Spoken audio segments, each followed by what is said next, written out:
Halo, halo, halo, dan selamat datang kembali di Nanino Podcast. Di sini kita akan ngobrol tentang banyak hal, tentang obrolan tongkrongan atau obrolan hal-hal yang lainnya yang mungkin bakal bikin kalian bosen atau mungkin bakal bikin kalian juga menjadi penasaran. Dan di sini biasanya gue ditemenin sama teman-teman gue, tapi di sini gue jadi sendiri karena pertama gue juga bingung sebenarnya mau ngobrol apa sama teman-teman gue atau sama orang lain. Jadi lebih enak gue ngobrol sendiri bersama kalian yang dengerin atau mungkin sama siapapun lah.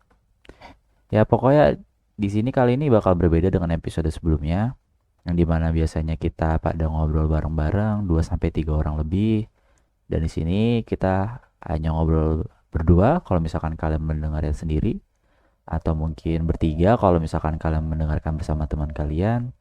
Intinya saya di sini sendiri berbicara tentang hal yang mungkin bakal bikin kalian kesel atau hal yang mungkin bikin kalian jadi penasaran gitu sama topik kali ini. Untuk topik atau pembicaraan kita kali ini sebenarnya agak agak dalam atau agak ini sih agak di luar norma manusia sih sebenarnya.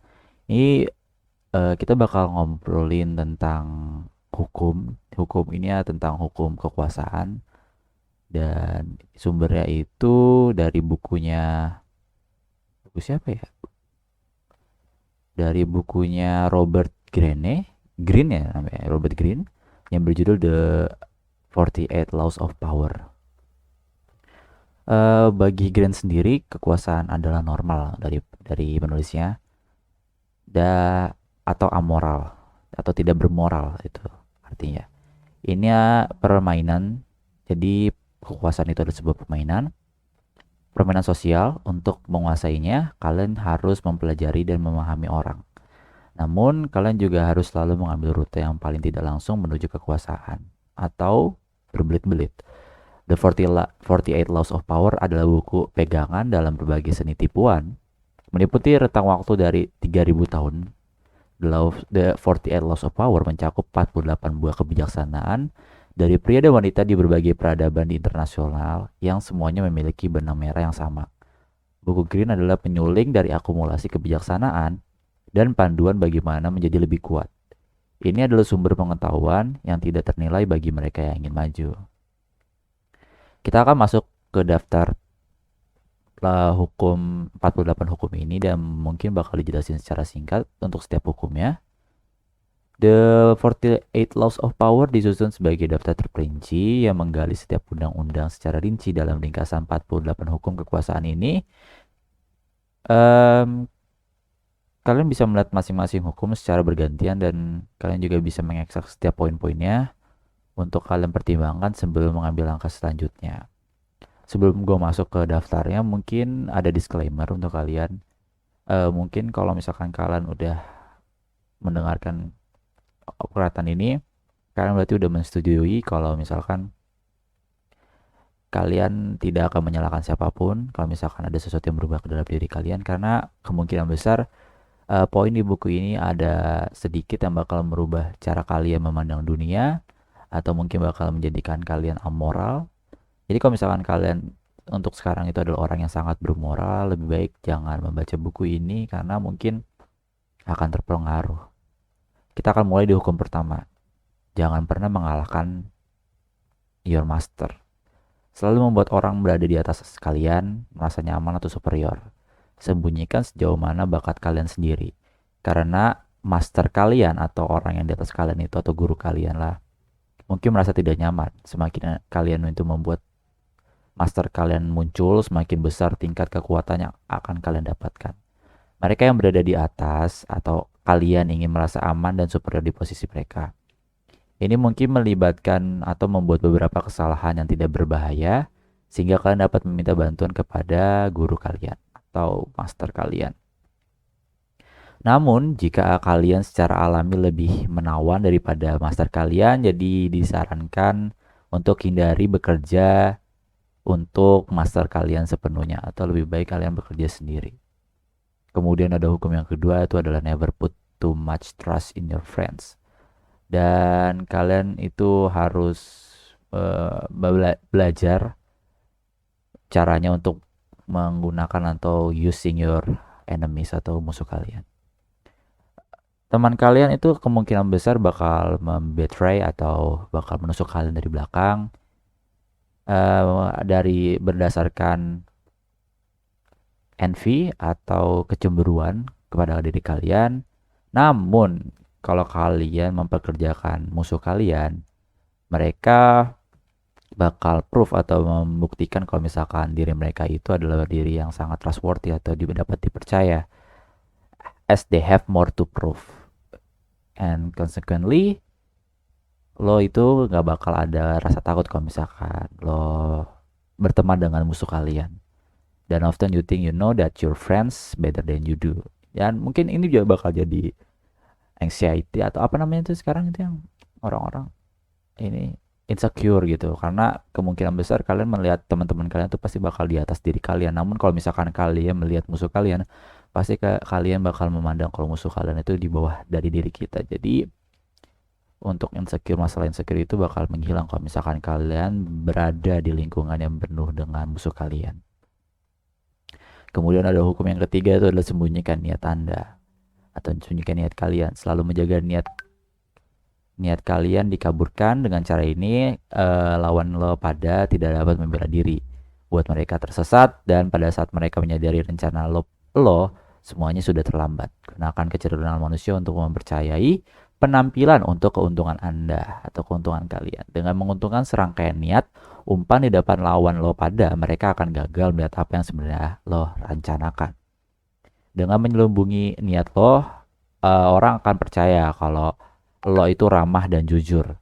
Ini akan membawa mereka lebih jauh ke jalan yang salah. Selain itu, dengan bersikap hambar dan tidak mencolok, orang-orang akan bakal cenderung meragukan niat lo pada, karena mereka mempercayai yang sudah dikenal. Kemudian hukum yang keempat itu selalu katakan kurang dari yang diperlukan. Orang yang kuat tahu bagaimana membuat orang lain terkesan dengan mengatakan lebih sedikit.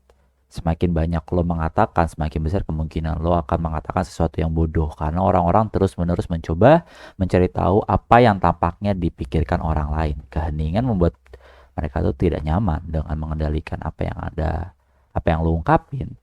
Lo dapat menggunakan kekuatan besar. Bagaimanapun mereka cenderung mengisi keheningan yang Anda tinggalkan, mengungkapkan lebih banyak informasi tentang niat dan kelemahan mereka sendiri, jadi bikin mereka menjadi insecure. Hukum kelima itu adalah sangat tergantung pada reputasi. Jadi semuanya itu anggap lo pada bergantung pada satu reputasi. Itu adalah reputasi diri lo sendiri. Dan jagalah dengan hidup lo. Jangan biarkan reputasi lo itu memburuk. Reputasi lo itu adalah landasan kekuatan lo. Lo dapat menggunakan untuk mengintimidasi dan menang. Tetapi jika itu menjadi ternoda, lo membuka diri untuk menjadi rentan terhadap serangan. Jadikan reputasi lo tuh tidak dapat ditembus dan diprediksi serangan sebelum terjadi. Bantulah diri lo sendiri dalam upaya dengan menghancurkan musuh lo pada, dengan memanfaatkan lubang di reputasi mereka dan membiarkan publik menghancurkan mereka.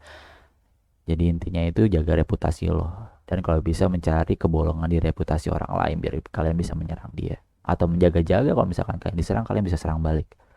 Kemudian ada hukum yang keenam, itu adalah perhatian pengadilan dengan segala cara. Jadi kalian harus, karena semuanya dinilai dari penampilan, lo itu harus menonjol, buat diri Anda tampak lebih besar, tampak lebih menonjol, lebih menarik dan lebih misterius daripada orang kebanyakan. Salah satu cara untuk melakukannya adalah dengan mengelilingi nama lo pada dengan sensasi dan skandal. Ingatlah bahwa ketenaran dalam bentuk apapun itu adalah kekuatan. Lebih baik difitnah daripada diabaikan.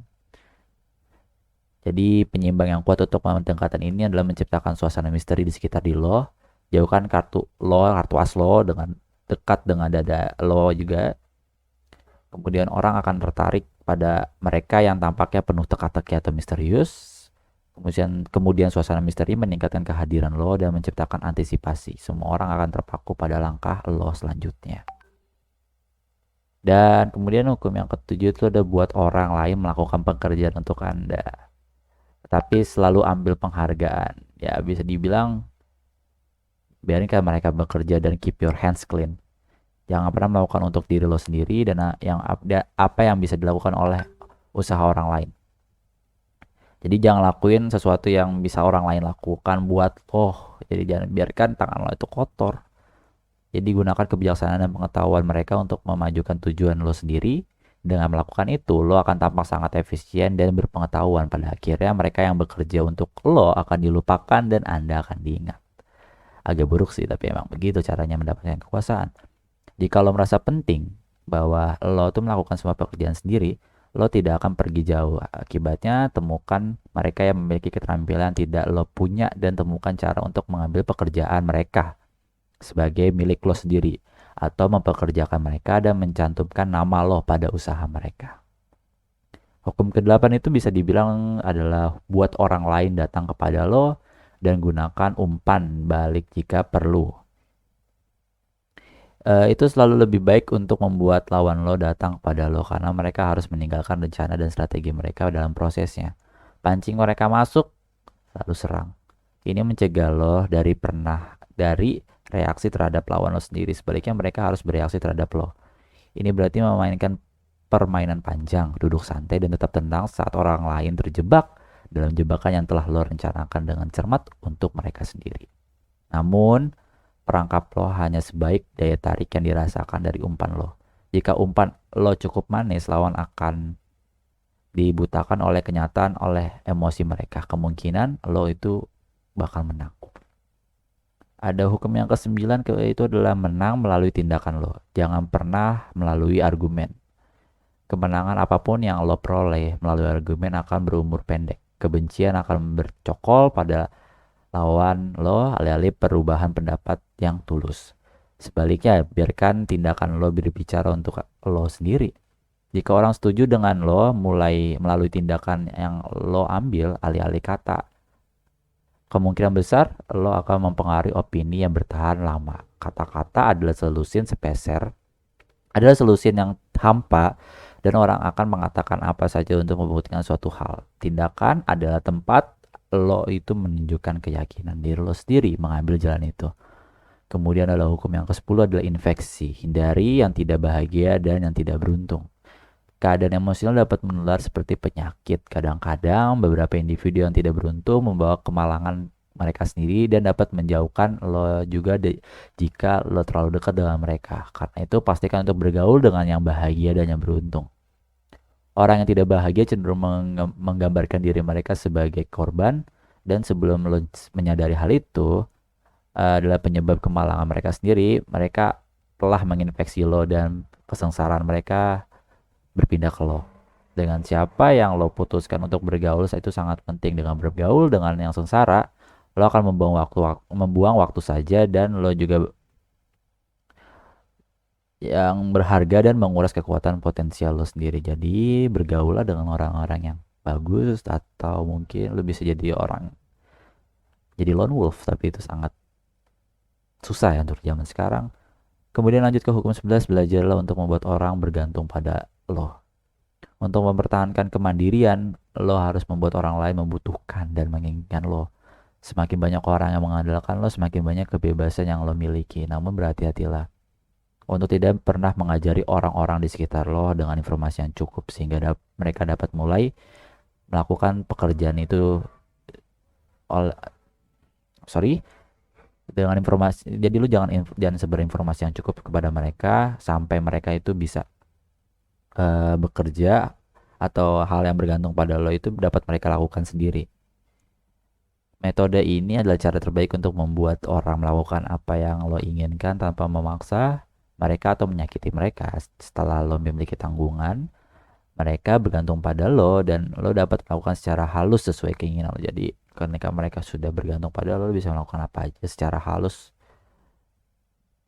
Entah itu pun hal yang mungkin bakal membuat diri mereka menjadi buruk atau hal yang lain.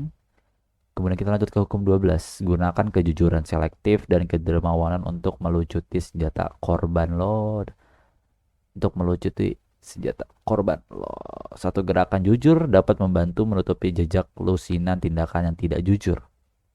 Dengan menjadi murah hati, lo dapat melucuti senjata, bahkan orang yang paling mencurigakan sekalipun. Setelah mereka dilucuti, lo dapat memanipulasi mereka sesuka hati.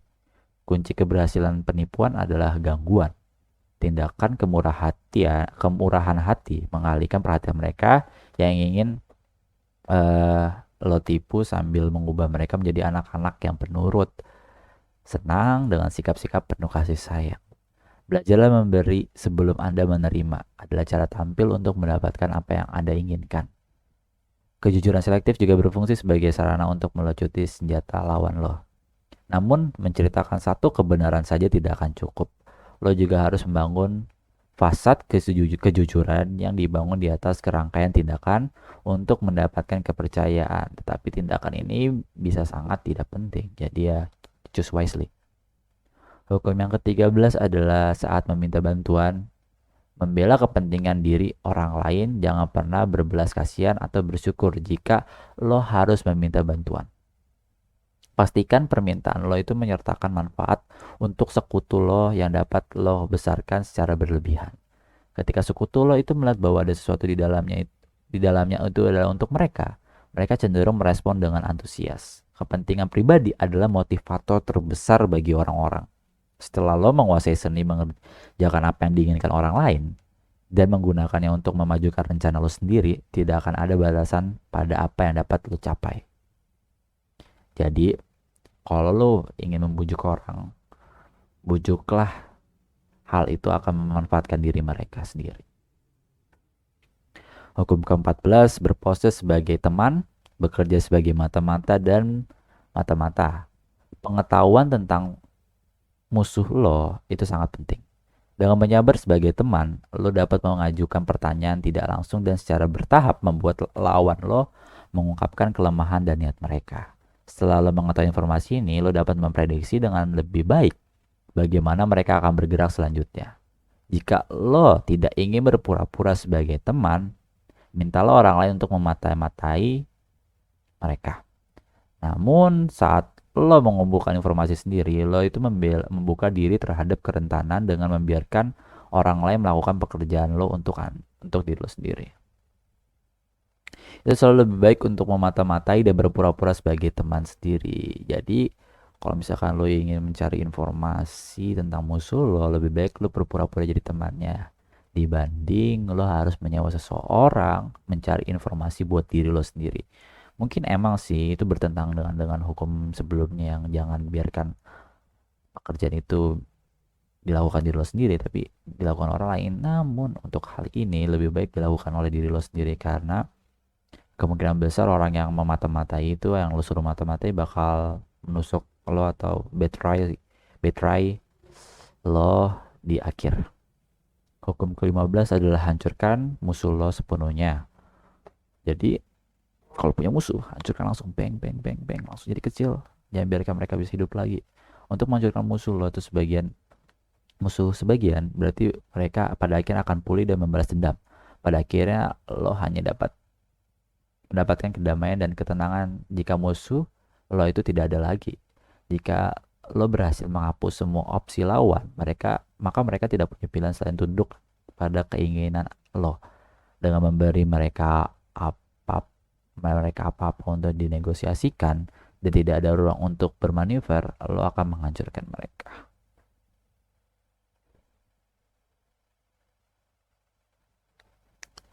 Dengan tidak memberikan apapun untuk dinegosiasikan dan tidak ada ruang untuk bermanuver, lo akan menghancurkan mereka. Kemudian hukum yang ke-16, gunakan ketidakhadiran atau absence untuk meningkatkan rasa hormat dan kehormatan. Semakin banyak lo hadir, semakin umum penampilan lo. Ciptakan suasana kelangkaan di sekitar diri lo untuk meningkatkan nilai yang lo punya atau yang lo rasakan. Jika saat ini lo berada dalam kelompok yang sudah mapan, mundurlah sesekali agar orang lain membicarakan lo itu dan lebih mengagumi lo. Untuk melakukan ini secara efektif, lo harus belajar kapan waktu yang tepat untuk menarik diri Dengan melakukan itu, lo dapat memaksakan rasa hormat mereka dengan secara tidak sengaja mengancam ketidakhadiran Anda untuk selamanya. Sorry. Untuk secara tidak sengaja mengancam ketidakhadiran Anda untuk selamanya. Setelah lo kembali dari ketidakhadiran, lo, itu akan tampak seolah lo itu telah dibangkitkan dan orang-orang akan lega melihat lo lagi gitu. Jadi kalau misalkan itu lo mendingan tarik diri, dan kalau misalkan ada sesuatu hal yang buruk yang bisa lo perbaiki, lo masuk tuh dengan kehadiran lo ada di situ. Mungkin itu adalah alasan kenapa mereka bisa menganggap lo itu sebagai savior mereka. Mungkin aja, kita nggak tahu. Kemudian hukum ke-17 itu jauhkan orang lain dalam teror yang ditangguhkan. Tumbuhkan suasana yang tidak dapat diprediksi. Manusia adalah makhluk yang suka dengan sesuatu yang dapat diketahui, yang mencari pola kebiasaan dalam berperilaku orang lain. Dengan bertindak tidak terduga, lawan lo akan lelah dan mencoba memprediksi dan menganalisis gerakan lo. Ini berarti sesekali menyerang tanpa peringatan. Ketika lo bertindak dapat diprediksi, lo memberi orang lain kekuasaan atas diri lo sendiri. Jika lo itu bertindak secara mengejutkan, mereka akan merasa bahwa mereka tidak memahami diri lo dan akan terintimidasi. Demikian pula jika lo merasa diri lo itu diunggulkan, menggunakan strategi gerakan yang tidak terduga dapat membingungkan musuh lo untuk membuat kesalahan taktis. Kita lanjut ke hukum 18. Jangan bangun benteng untuk melindungi diri lo sendiri. Isolasi itu berbahaya. Jika lo itu memutuskan untuk mengisolasikan diri lo sendiri dari musuh dan dunia pada umumnya, lo bakal terputus dari informasi berharga. Hal ini membuat lo itu lebih rentan terhadap serangan. Itu selalu lebih baik untuk berbaur di antara orang-orang, karena lo itu lebih terlindungi di tengah keramaian. Karena manusia adalah makhluk sosial, maka kekuasaan hadir dengan interaksi sosial. Oleh karena itu, untuk menjadi kuat, lo harus menempatkan diri lo sendiri di pusat segala sesuatu. Aktivitas harus berputar di sekitar lo. Tahan keinginan untuk mundur ketika segala sesuatunya terasa tidak pasti. Alih-alih berbalik ke dalam, fokuslah untuk mencari sekutu lama dan memaksakan diri lo itu masuk ke lingkungan sosial yang baru. Selanjutnya, hukum ke-19 adalah ketahui dengan siapa lo berhadapan. Kenali musuh lo. Dan ketahuilah, ketika lo berhadapan dengan seseorang, lo harus tahu asal-usul mereka, akar sejarah mereka, dan lain-lain sebisa mungkin. Cari informasi tentang orang yang bakal lo hadapin. Jangan menyinggung orang yang salah. Pilih lawan lo dengan bijak. Ada beberapa orang yang pernah dikalahkan akan menghabiskan sisa hidup mereka untuk membalas dendam. Akibatnya tidak ada gunanya menyinggung orang yang salah. Keterampilan mengukur orang dengan benar adalah paling penting dalam hal mendapatkan dan mempertahankan kekuasaan. Pastikan untuk mengetahui segala sesuatu tentang seseorang sebelum lo bekerja dengan mereka. Namun jangan mengandalkan insting lo untuk memahami seseorang, dan jangan pernah percaya pada penampilan. Perhatikan target lo dalam jangka waktu yang lama untuk mendapatkan gambaran yang lebih benar tentang sifatnya. Selanjutnya, tadi hukum ke-19, Sekarang hukum ke-20. Hukum ke-20 itu jangan berkomitmen pada siapapun. Pastikan satu-satunya penyebab lo berkomitmen adalah diri lo sendiri. Pertahankan independensi diri lo dengan cara apapun. Ini memungkinkan lo untuk mempermainkan orang satu sama lain. Ketika lo menahan diri untuk bergabung dengan suatu tujuan, lo menciptakan rasa hormat karena lo tampak tak tersentuh. Lo itu mendapatkan reputasi untuk kemerdekaan atau independensi. Selanjutnya, jangan berkomitmen pada siapapun. Jauhi pertengkaran dan pertengkaran kecil. Berpura-pura tertarik, tetapi biarkan orang lain melakukan pertempuran saat Anda menonton dan menunggu. Seringkali ini bisa menjadi taktik yang baik untuk memicu pertengkaran antar dua pihak dan kemudian mendapatkan kekuasaan dengan bertindak sebagai perantara. Jadi perantara itu lebih baik daripada menjadi orang yang dalam kedua pertengkaran itu. Hukum ke-21 adalah memainkan sucker untuk menangkap sucker. Tampil lebih bodoh daripada eh tampil lebih bodoh daripada yang ada sebenarnya gitu. Ketika Anda pintar, tampillah seperti orang bodoh. Tidak ada yang senang, memang tidak ada yang senang untuk merasa bodoh. Akibatnya trik yang bagus adalah membuat lawan Anda merasa lebih pintar. Jadi kalau misalkan lo lebih pintar daripada lawan Anda, sebisa mungkin jangan lakukan itu, biarkan lawan lo itu merasa diri mereka lebih pintar. Begitu mereka percaya diri, mereka akan lebih cerdas. Mereka tidak akan pernah curiga bahwa lo memiliki motif tersembunyi. Hukum kedua, gunakan taktik menyerah. Ubah kelemahan menjadi kekuatan. Menyerahlah sebelum lo akan dikalahkan. Ini memberi lo lebih banyak waktu untuk merencanakan balas dendam dan untuk menyiksa musuh lo. Dengan menyerah, lo akan menyangkal mereka kepuasan menghancurkan lo. Jadi biarkanlah mereka merasakan kemenangan saat lo itu menyerah. Dengan melakukan itu, lo akan menjadikan tindakan menyerahkan diri ini sebagai alat kekuasaan. Dengan menyerah, lo lebih unggul karena lo itu mentidurkan lawan agar percaya bahwa mereka telah mengalahkan lo. Bahkan saat lo itu merencanakan kejatuhan mereka, ini membingungkan lawan lo dan berarti mereka tidak mungkin bertindak agresif terhadap Anda. Karena mereka sudah tahu kalian tuh sudah kalah, jadi mereka tidak akan peduli lagi dan itu adalah saat-saat terbaik untuk balas dendam. Hukum kedua tiga adalah konsentrasikan kekuatan lo, hemat energi, dan dengan memfokuskan semuanya ke dalam satu sumber kekuatan. Saat mencari sumber seperti itu, kenali satu mata air yang akan menopang diri lo untuk waktu yang lama di masa mendatang. Lo itu akan mendapatkan lebih banyak kekuatan dengan menemukan sumber tunggal yang kaya daripada dengan berpindah-pindah di antara banyak sumber kekuatan yang lebih dangkal. Kekuasaan ada dalam bentuk terkonsentrasi. Dalam organisasi manapun, kekuasaan akan memancar dari sekelompok kecil orang yang memegang semua kendali. Akibatnya, kekuasaan itu seperti minyak. Lo itu hanya perlu menekannya sekali untuk memastikan diri lo kaya dan berkuasa seumur hidup. Seperti itu. Oke.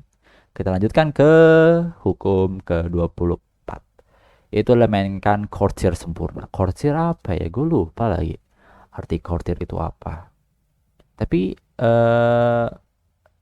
dalam deskripsinya dalam hukum ini, para punggawa memegang kekuasaan melalui jalan-jalan terpisah dengan menyanjung dan menyerah pada atasan mereka dan hanya menegakkan kekuatan mereka melalui pesona dan keagungan.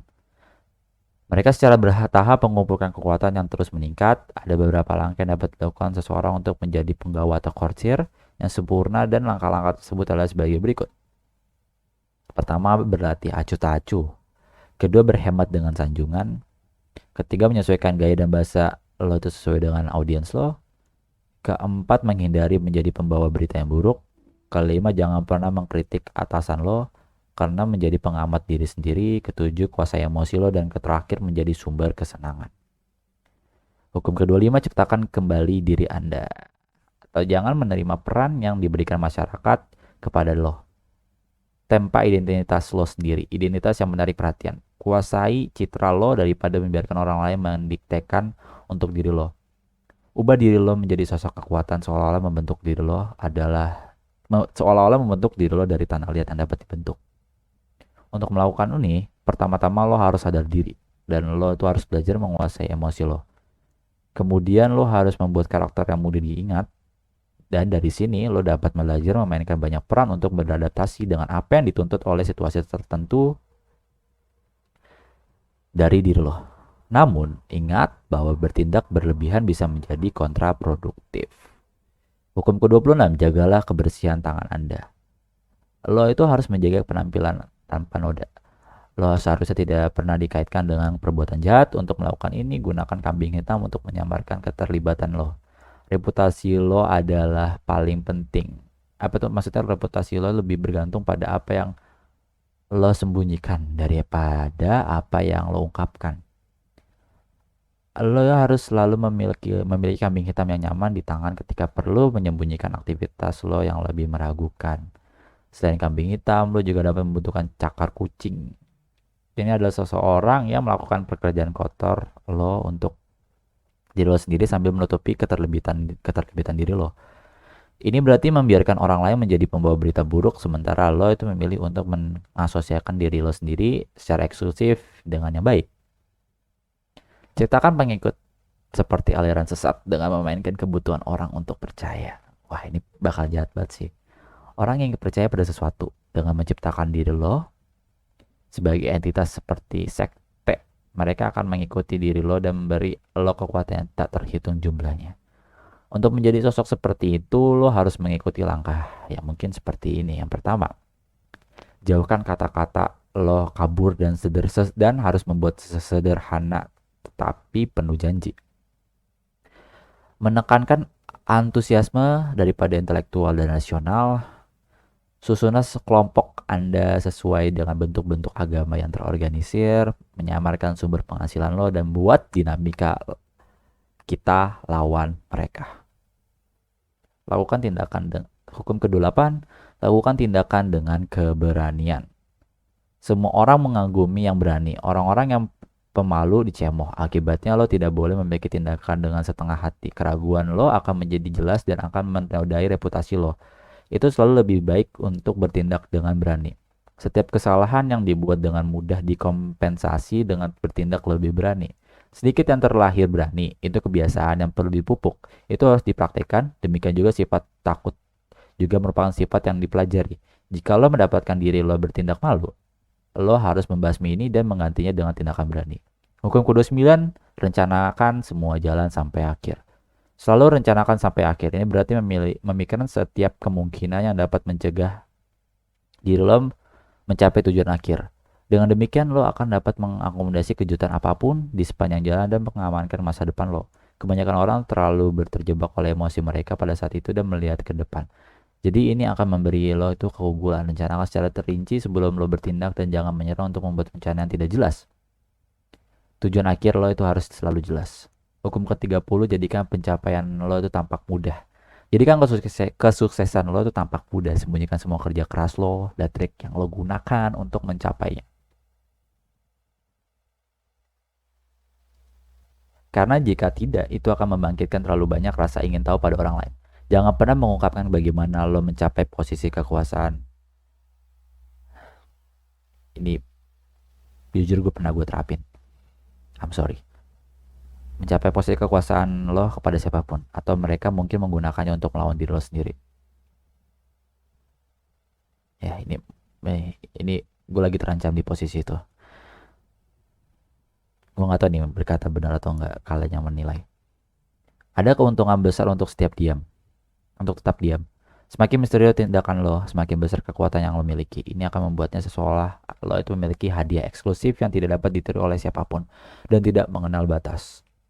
Hukum ke-31, kontrol opsi. Ajak orang lain bermain dengan kartu yang Anda tawarkan dengan memberi lawan Anda pilihan. Mereka akan merasa bahwa mereka mengendalikan nasib mereka. Apa yang tidak mereka sadari adalah bahwa lo itu menggunakannya sebagai boneka untuk memilih di antara dua skenario. Yang keduanya melayani diri lo sendiri. Ketika diberi pilihan di antara dua kemungkinan, orang jarang mempertimbangkan semua opsi potensial lainnya memungkinkan ada di atas meja.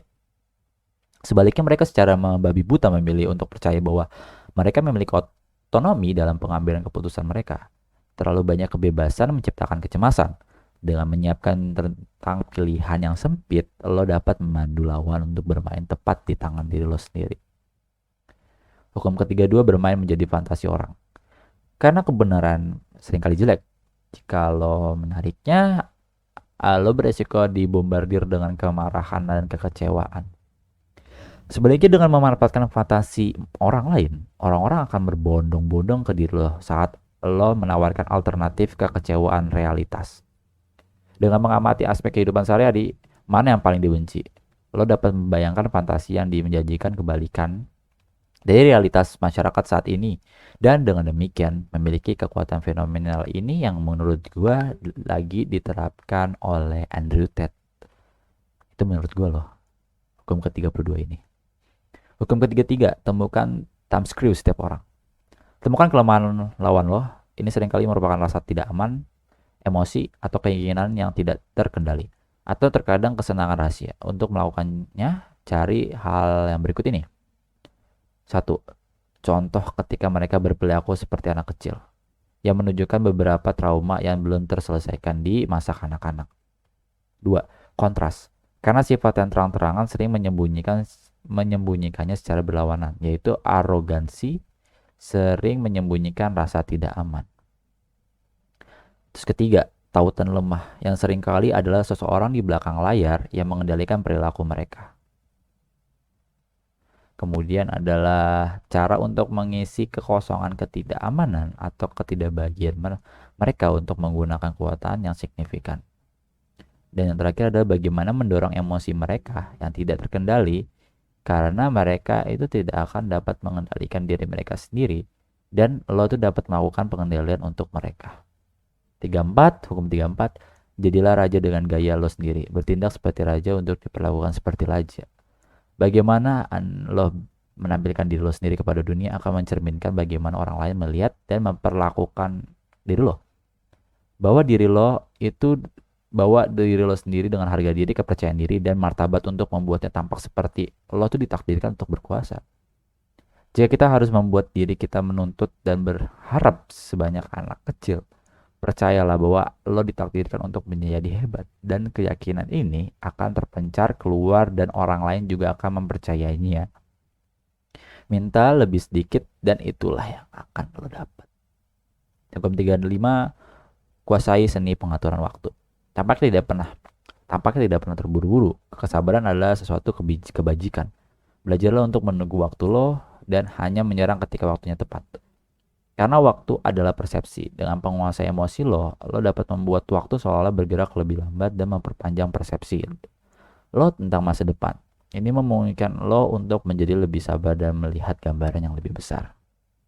Hukum 36, meremehkan hal-hal yang tidak dapat lo miliki.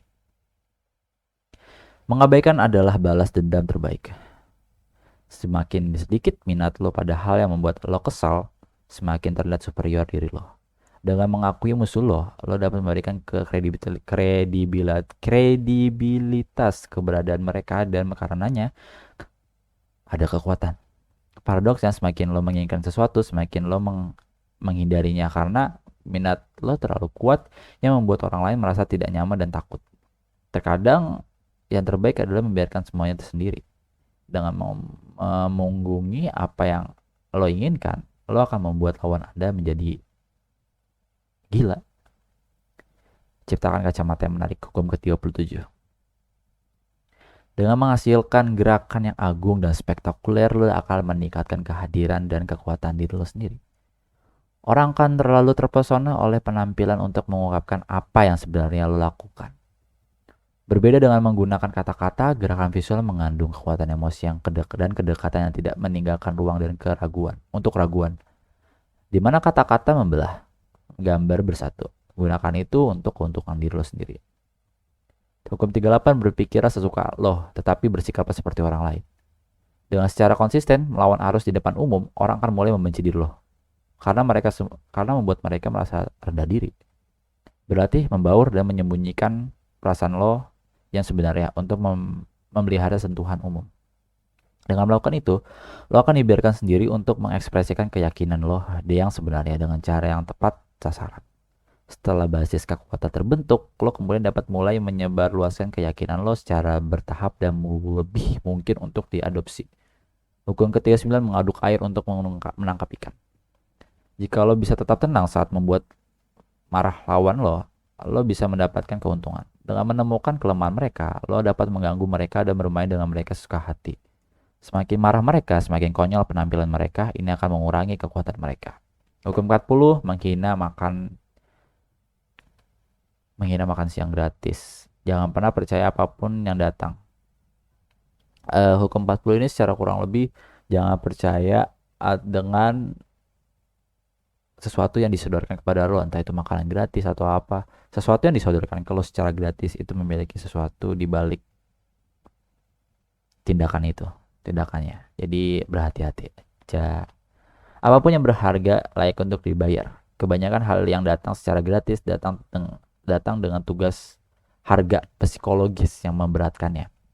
Dengan membayar, lo akan terhindar dari jebakan karena harus bersyukur, bersalah, atau menipu. Lebih jauh lagi, boros dengan uang lo adalah tanda kekuasaan. Kedermawanan melunakkan lawan lo menjadi tertipu. Hukum keempat satu, hindari menginjak sepatu pria hebat. Apa yang datang lebih dulu selalu tampak lebih orisinal daripada berikutnya. Jangan tersesat dalam bayang-bayang mereka yang datang sebelum lo. Lo harus menetapkan nama lo dan identitas diri lo sendiri dengan tidak mengikuti jalan yang sama dari para pendahulu lo. 42, pukul gembala dan domba akan berhamburan. Lo ada shepherd, tuh shepherd kan? Pada tahu shepherd, pengembala domba. Ketika pengembala domba itu dibunuh atau dipukul, domba-domba akan berkeliaran. Semua masalah biasanya dapat ditelusuri kembali ke satu individu. Dengan membasmi individu ini dan mencegah mereka beroperasi, lo akan menghentikan pengaruh mereka.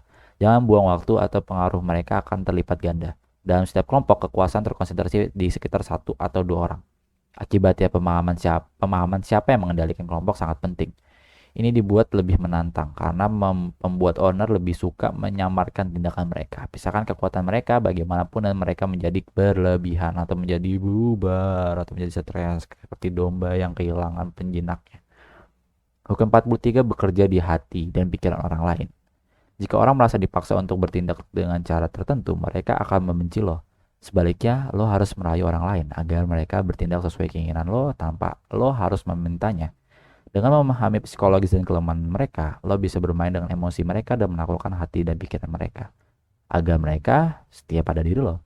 Dengan menaklukkannya, lo bisa perlahan-lahan membengkokkan orang ke arah yang sesuai dengan yang lo inginkan tanpa mereka sadari. Hukum keempat, melucuti senjata dan membuat marah dengan efek cermin. Dengan meniru lawan dan melakukan persis seperti yang mereka lakukan, lo mempermalukan mereka dan menyebabkan mereka bereaksi berlebihan. Dengan membuat mereka percaya bahwa lo berbagi nilai mereka merasa sulit untuk menyusun strategis. Karena mereka dibutakan oleh cermin yang lo buat. Lo juga dapat memberi pelajaran kepada lawan dengan memberi mereka rasa obat yang mereka buat sendiri. Kemudian hukum ke-45, beritahukan perlunya perubahan, tapi jangan pernah reformasi terlalu banyak sekaligus. Jika lo baru saja memasuki posisi kekuasaan atau orang luar yang mencoba mengklaimnya, hormati cara orang sebelumnya atau cara orang hidup sebelumnya itu sampai saat sini. Tapi terlalu banyak perubahan akan menimbulkan pemberontakan. Untuk memperkenalkan perubahan, buat itu tampak seperti peningkatan bertahap dan lembut di masa lalu. Jadi intinya di hukum 45 ini, ketika lo ingin perubahan yang menguntungkan diri lo, buatlah perubahan itu seperti peningkatan dari cara sebelumnya. Jangan membuat perubahan yang terlalu drastis dan jangan lupa menghormati cara kerja pendahulu kita atau cara kerja orang-orang pendahulu sebelum kita masuk ke dalam permainan tersebut. Jangan langsung mengubah cara pandang orang dari permainan sebelumnya ke permainan baru, karena itu akan menimbulkan pemberontakan. Hukum ke-46, jangan pernah tampil terlalu sempurna. Meski tampil lebih unggul daripada orang lain itu berbahaya, tampil tanpa celana dan tanpa kelemahan bahkan lebih berbahaya. Dengan menunjukkan sifat buruk yang tidak berbahaya, lo akan mencegah berkembangnya kecemburuan. Dan lo membuat diri lo tampak lebih mudah didekati. Dengan membiarkan kecemburuan bercokol, itu dapat bermanifestasi dalam sejumlah cara bermasalah yang pada akhirnya akan mencoba merampas kekuatan dari diri lo. Hentikan di jalurnya dengan membuat diri lo tampak kuat tetapi tidak sempurna. Hukum 47, jangan melewati target yang Anda targetkan. Dalam kemenangan, pelajari kapan harus berhenti. Jangan biarkan kesuksesan pergi ke kepala diri lo. Saat lo mencapai kemenangan, seringkali saat lo berada di posisi paling rentan. Jadi lo ketika mencapai kesuksesan itu adalah posisi paling rentan diri lo. Jangan terlalu percaya diri dan memaksakan diri melampaui target awal lo. Ini bisa menciptakan lebih banyak musuh daripada yang bisa lo kalahkan. Tidak ada pengganti untuk perencanaan strategis yang cermat. Setelah lo mencapai tujuan, berhenti. Terakhir adalah hukum ke-48. Asumsikan semua ini berjalan tanpa bentuk atau hargai. Ini mungkin gue bakal pakai bahasa kata-kata gue sendiri. Hargai ketidakpastian. Dengan menjadi nyata, lo akan membuka diri untuk menyerang. Menjadi lunak, mudah beradaptasi, dan bergerak membuat lo itu tidak dapat dipahami. Jadi lo itu kalau misalkan nyata, konkret, lo itu akan mudah sekali untuk diserang. Tapi kalau misalkan lo itu tidak berbentuk, mudah beradaptasi, lo bakal sulit dipahami. Terimalah bahwa segala sesuatu dimanapun itu akan berubah. Dan wujudkan kebenaran ini. Dengan menjadi cairan seperti air, lo akan melindungi diri lo dari sifat realitas yang selalu berubah. Dengan menolak untuk beradaptasi dan berubah, lo gagal berkembang. Dan kekuatan lo akan dirampas. Yang kuat terus beradaptasi dan yang kekuatan mereka berasal dari kecepatan di mana mereka bisa berubah. Intinya hargai ketidakpastian. Semua ini berubah dan semuanya akan comes and goes. Yang mungkin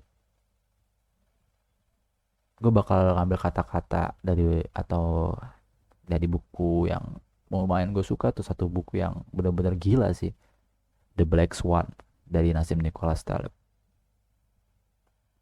Dan inilah prinsip gue selama hidup. Dan tadi kalian bisa percaya atau enggak, itu terserah kalian. I'm trying to live the fucking Black Swan. Alright? We are live in the fucking Black Swan. Dan camkan hal itu.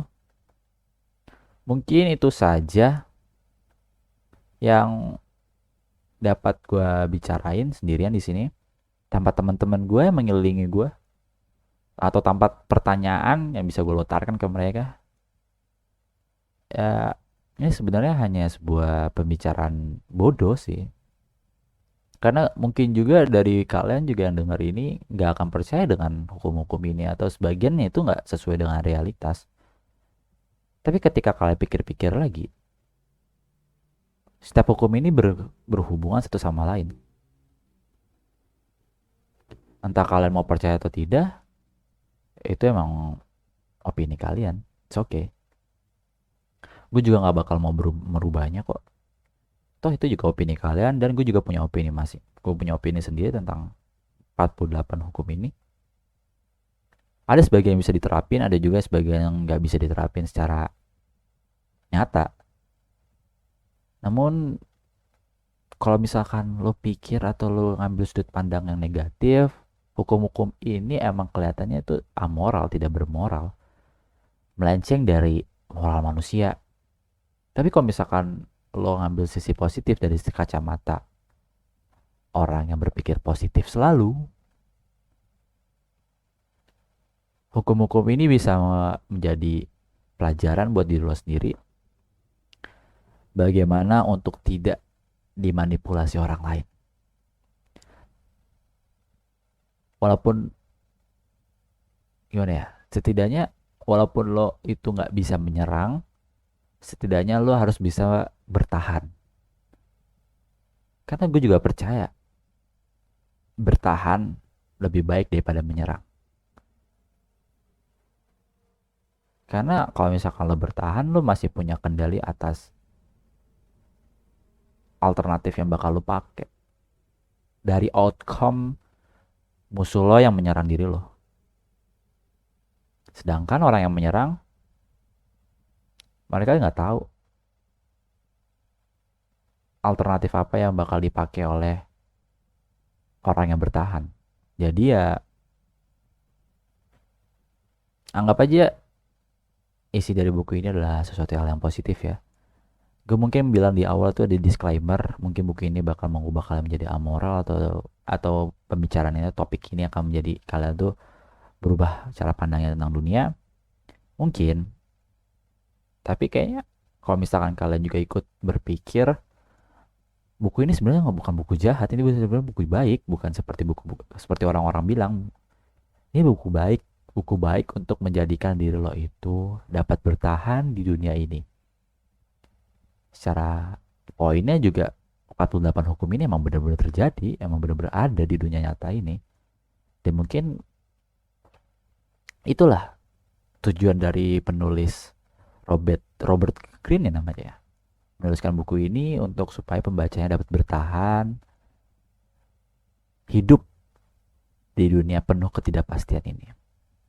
Mungkin itu aja ya, kita ngobrol santai, atau mungkin gue yang ngomong sih sebenarnya selama 50 menit ini. Belum minum sama sekali dan bener-bener di masa-masa UTS lagi. Mungkin ada sebagian kata-kata yang mungkin sulit dimengerti. Mungkin kalian bisa langsung baca aja di buku Robert Greene. Judulnya itu yang udah gue sebutin di awal, The 48 Laws of Power. Itu bukunya dari bahasa Inggris, dan sampai sekarang gue masih belum nemuin yang terjemahan bahasa Indonesia. Itu bukunya sekitar harganya 400 ribuan. Kalau misalkan yang asli kalian bisa cari sendiri di toko-toko buku import. Di Gramedia gue cari nggak ada, jadi kalian harus berusaha sendiri. Atau kalian juga bisa mencarinya di perpustakaan, biasa sih ada sih satu buku, tapi itu hoki-hokian. Kalau misalkan nggak ada orang yang pengen belajar buku itu, kalian bisa mempelajarinya. Atau kalian juga bisa mencarinya di website, banyak juga kok ringkasannya. Mungkin itu aja pembicaraan kita kali ini untuk episode Nanino sekarang. Gue sendirian. Saksikan episode Nanino berikutnya, dan jangan lupa follow Instagram Nanino, subscribe YouTube Nanino, dan kalau bisa sawe harus ya. Canda. Gitu aja, sampai bertemu di episode selanjutnya. Saya Fauzi, bye bye.